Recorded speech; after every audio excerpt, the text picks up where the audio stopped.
This is a Toys R Us store in Redwood City, California, but from what you see hanging on the racks here, you'd think it ought to be called Software R Us. Most of the titles being sold here are for the Commodore 64, one of the original home computers, but there's a lot of life left in that old machine. New software titles still coming out for what is still a very large installed user base. Today we take a look at an oldie but goodie, the Commodore 64, on this edition of the Computer Chronicles.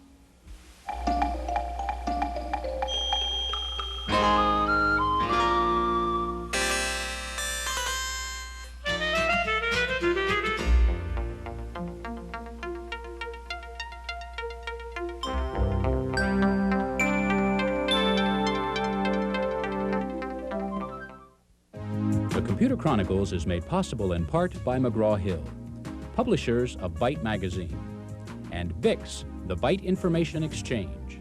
In print and online, Byte and BIX serve computer professionals worldwide with detailed information on new hardware, software, and technologies.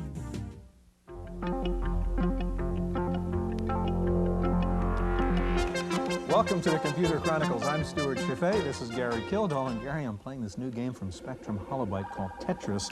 The interesting thing about it, it's the first game software sold in the United States written by Russian programmers. But what's really interesting is here's a hot new piece of software. What machine does it come out for first? The good old Commodore 64. This is the Model T of personal computers, yet people are still buying them. People are writing new software for it. How come? Well, Stuart, as you know, Jack Tramiel headed Commodore before he moved over to Atari. And Jack's philosophy is to minimize the end user price and just flood the market with the product. He did it with a $10 calculator in the mid-70s, remember that one? He did it also with the Commodore 64, less than $200. Yeah. The competition was 5 times that price. It's just a good basic computer for a very affordable price. The result is there's about, what, 7 million of these things in the United States alone. It provides a real good hardware bed for software writers because they can take the software development costs and amortize it across these millions of units. The result is you get a lot of good software at a very affordable price. Gary, today we're going to focus on the good old Commodore 64. We'll meet lots of C64 users and see the interesting applications they've developed for the computer.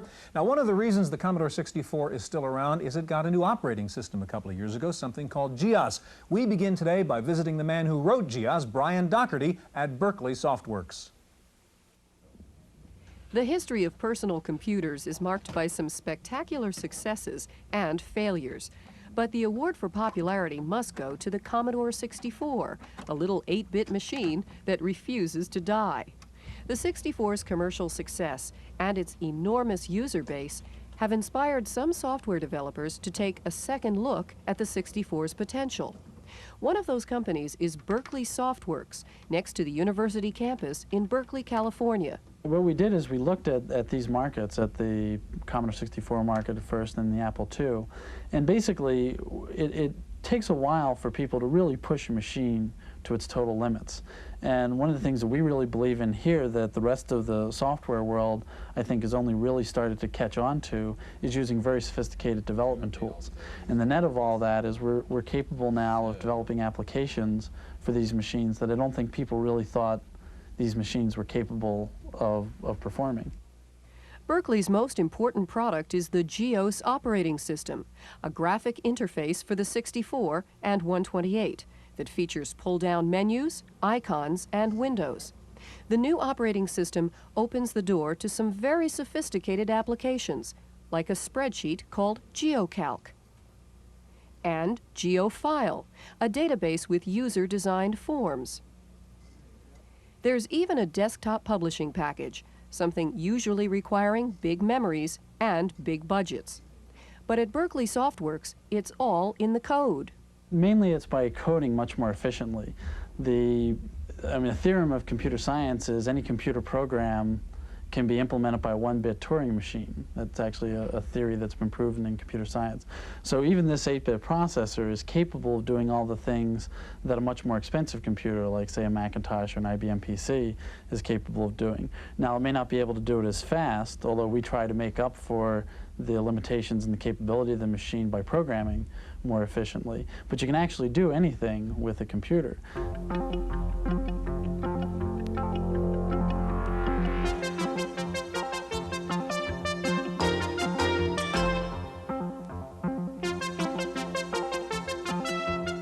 Joining us in the studio now is Lucy Morton. Lucy's a member of the Diablo Valley Commodore 64 Users Group, and next to Lucy is Mike Dunsmore, a member of the Commodore Owners of the Peninsula. Gary. Mike, the Commodore Users Groups, they principally C64 users, or what's the composition? There are some user groups that are just Commodore 64s, and there might be some that have a Amiga and 64. Now, you communicate through bulletin boards over modems, is that correct? Yeah, there's about 2 or 3 bulletin board or BBSs I log on. Are those bulletin boards run by C64 sometimes or not?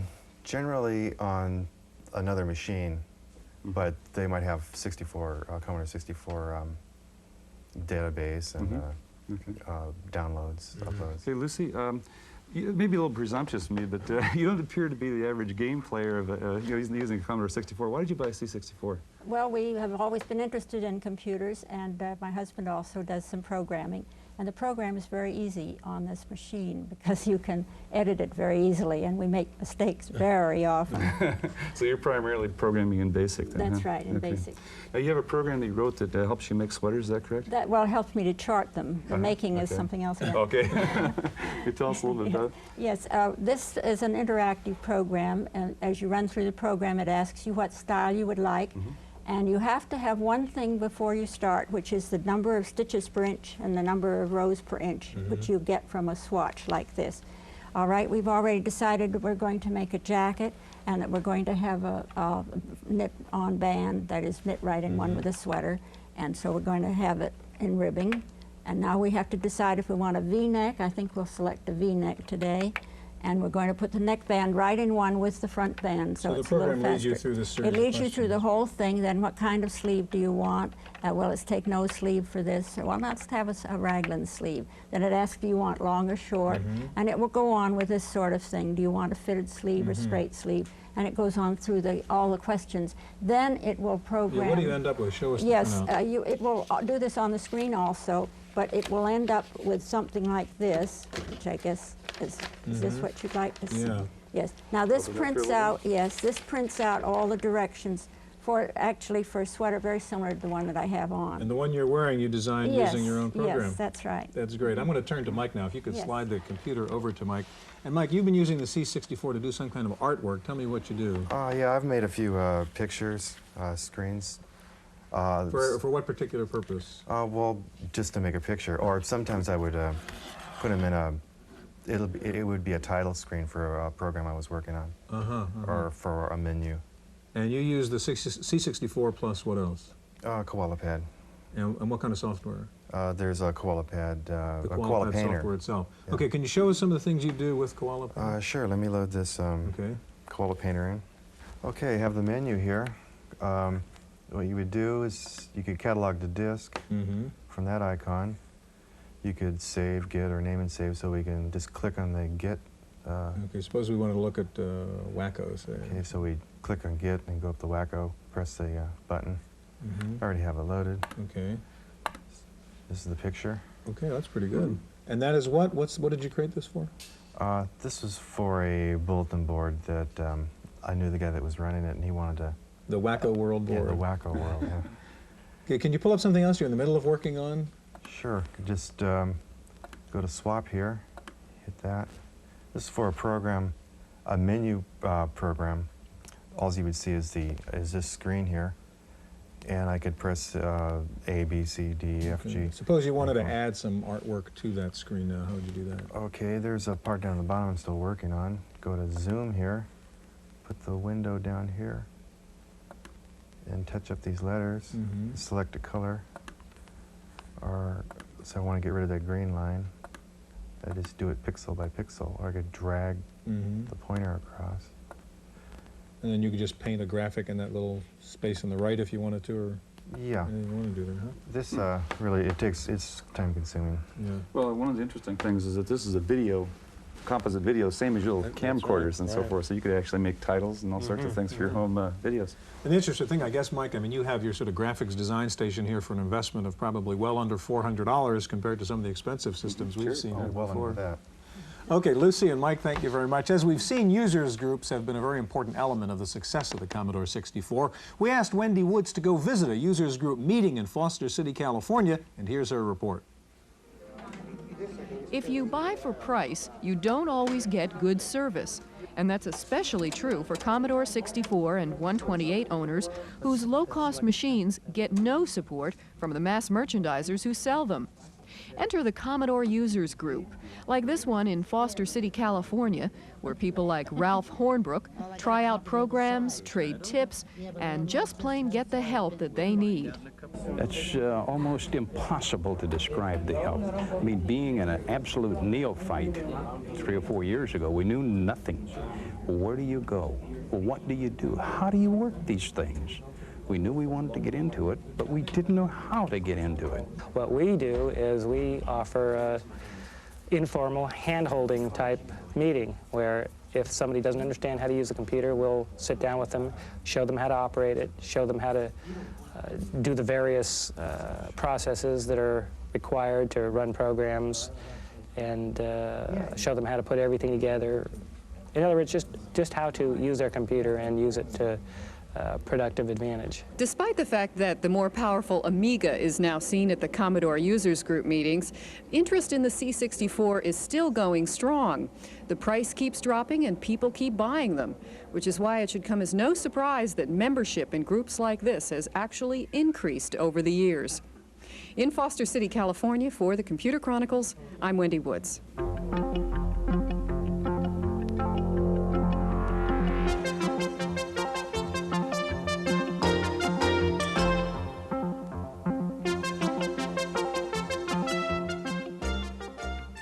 With us in the studio now is Malcolm Lowe with the Commodore West Users Group, and next to Malcolm is Kelly Flock with Electronic Arts. Kelly, Electronic Arts is obviously a well-known software producer and game software producer. How important is the Commodore 64 relative to your whole marketing plan? You know, like the Apple, relative to Apple, IBM PC, and so forth. Well, the Commodore is very important. I would say that it's our second most important format behind the IBM compatible format. What is it about the Commodore that makes it a good target for a game? It's probably the leading home computer with its installed base of like 7 million units. And it's very game intensive since, as you know, we make a lot of entertainment software. That's a natural place for us to be. Mm-hmm. And Malcolm, you've got a program in the tracked mode here in the background running called the Wine Steward. Yes. Can you tell us a little bit about that program? Yeah, sure. The Wine Steward is a program that's designed to help people who are unfamiliar with purchasing wines to be able to make a choice based on the food that they're going to have for dinner.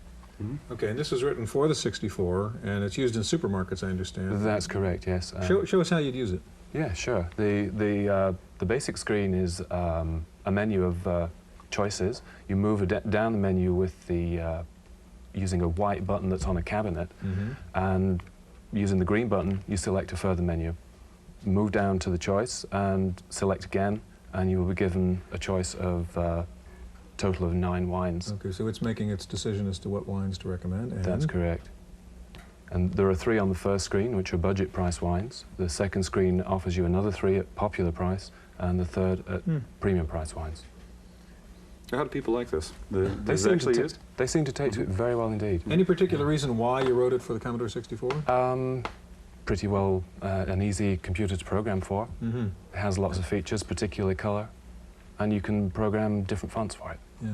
Okay, Kelly, let's turn to you. And Electronic Arts has a new game for the 64 called Skate or Die, and I want you to tell me about that.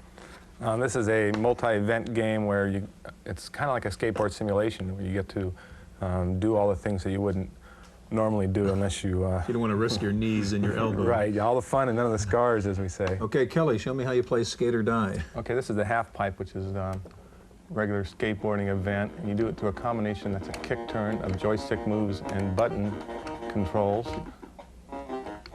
There's no need to look at the documentation. Whoop. Oh, you did that on purpose? I wish. I'm going to try and get up in the air on this one. Up. All right. Ooh, beautiful, almost. So it's a combination of joystick and the buttons. Correct. Oh, nice move. However. So there are like 12 different moves you can do in here. Uh-huh. And you get points for the variety of your routine, and you get bonus points at the end. So I got 8,000 points, which is a pretty good score. You can get up to 15,000 points in here. The crowd in the background too. Yeah. Kelly, is Skate or Die available on any machine other than the Commodore 64? No, right now it's available only on the Commodore. It was designed on the Commodore and takes advantage of some unique features such as the sprites and the 16 colors and the 3 voices. We're in the process of developing it for other machines.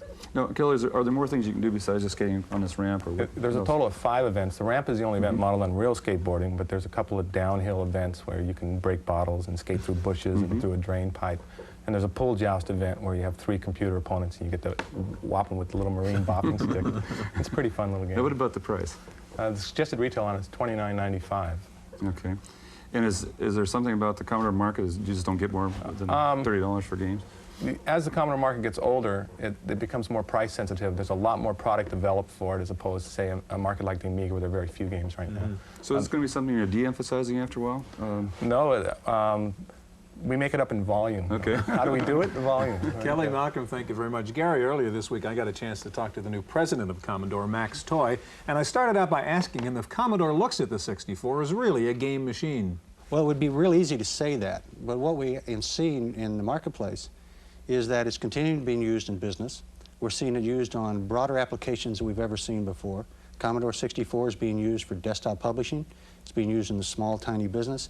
It's having a resurgence back in the education marketplace. So it is much more than a toy marketplace. Now, I will tell you that we have seen a growth and enhancement in the entertainment marketplace due to some of the software. But we're still seeing new business software being written for the product as well. Is it a current machine? Are people still buying Commodore 64s? The incredible thing about the Commodore 64 is it does continue to grow, and the market continues to expand. We sell worldwide between 1 million and 1.5 million Commodore 64s every year. And what we've seen is a whole new wave of customers coming into the marketplace. Commodore 64 has always been strong in the small, tiny business marketplace, but we're seeing a lot of young, first-time users coming into the marketplace. In fact, I've heard it said that Commodore welcomes more first-time users than any other company in the world. Brand new software is coming into the marketplace, and you got to remember, it's not old technology to the first-time user. And we're seeing a lot of people using this computer as their first entry into the power of computing. And therefore, you're bringing new customers in every year come into this marketplace. And so it is new technology as far as they're concerned, and we see software people continuing to use the high-performance capabilities for a very high-valued dollar. Who do you see then right now as the competition for the 64? I mean, is it the lower cost Apple, or is it the Atari ST, or are you going up against Nintendo and Sega in a way? Well, the answer really is probably C, all of the above. You know, at one end of the marketplace, you compete against the Nintendos, the game machines, and what we're seeing are parents who are deciding that they would much rather have more than just a game machine for their children to use, and use the entertainment software and take it a step further with education and real use that the child can use it for. But at the same time, we're still seeing it used in business. We're seeing it used in television production environment as well. It's a very, very important part of our business. It's continuing to grow. We're continuing to spend our research and development dollars on the product and the peripherals and the support capabilities of that product. So it's a very, very important part of Commodore's existence today and its future. If you look at our greatest assets, they're an install base, there are manufacturing and design capability to build a machine from silicon up, and the fact that we've got such a strong, active user group community. The passion that the Commodore users have for the Commodore machines and for what they've been able to do with those machines is absolutely incredible, and that's exciting, that's fun.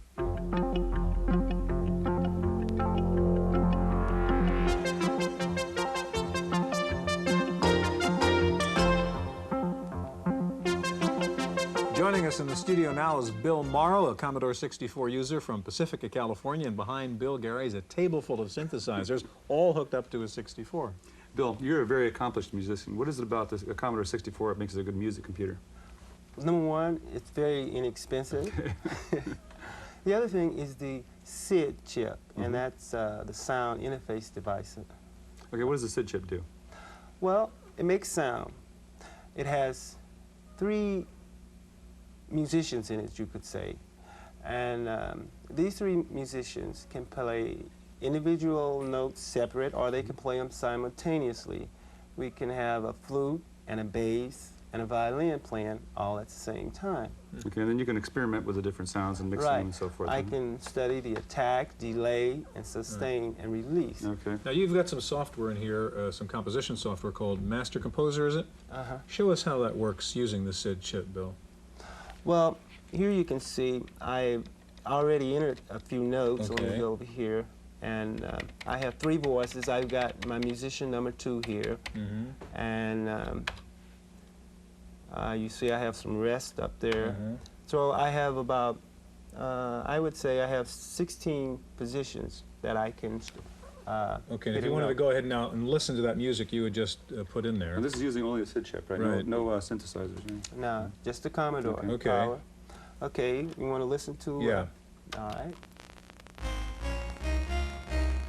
And it's showing the notes that it's playing as it goes on, huh? And that's all just coming out of the 64. As they're playing. That's all coming out of 64, no help. And they're the notes you had entered before. This is a little piece of music you would enter. Okay, can we turn that off just a second? And I want to ask you now to give us the whole ball game here and hook up all your synthesizers and see if the 64 can handle all of that. So what do we do to do that? Okay, first of all, I have the MIDI interface hooked to the Commodore, hooked up with the Commodore. And from the MIDI interface, I go through my MIDI through box, which we can't see. And from that, I'm hooked up to 1, 2, 3 keyboards, which all are multi-channels. And I have about 14 channels, or tracks. The musician would think of them as tracks, different tracks running. Then we have the drum machine, and we have a sound generator over there, which gives me about 16 tracks. And what's the software that's controlling all this? The software is Dr. T's software, and it's a very powerful software. You can record with this just like you're recording in a studio, like they say, take 1 and you play. Or you can insert the notes from... okay, how about take 1? Let's hear what it sounds like. Yes, take 1, say, okay. Tell us what you're doing. I'm doing an original tune that I and James Anderson co-wrote. Okay.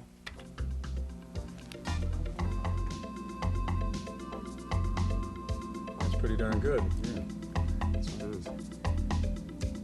Now, let me ask you. You're a musician. What's the pleasure of working with something like the C64? You had told us before you were thinking about getting out of the music business, but now you're back in it. Well, the pleasure is I don't have to have a lot of musicians to rehearse with. I don't have to tell them play my music simple. I want, you know, and I've got a drummer that this crazy machine will just play all day long. And most of the time I would wear musicians out. I like to rehearse. And these guys say, well, I'm tired. So as a composer and as a musician, you have more control now. I have more control. With pretty little investment, as you said. Oh, it's a very cheap investment. Thanks so much for being here, Bill. That's our look at the Commodore 64. Hope we'll see you here again next week on the Computer Chronicles.